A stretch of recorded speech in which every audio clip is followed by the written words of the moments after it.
দক্ষিণী সিনেমার সুপারস্টার ও রাজনৈতিক ব্যক্তিত্ব থালাপতি বিজয় ভারতের ক্ষমতাসীন দল বিজেপিকে ফ্যাসিবাদী আখ্যা দিয়ে সরাসরি প্রতিরোধের ডাক দিয়েছেন।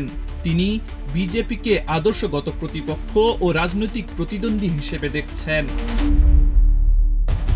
মাদুরাইয়ে রাজ্য সম্মেলনে হাজির হয়ে সমর্থকদের সামনে বিজয় বলেন, আমাদের একমাত্র আদর্শগত শত্রু বিজেপি। চলুন আমরা ফ্যাসিবাদী বিজেপির বিরুদ্ধে একসঙ্গে লড়াই করি।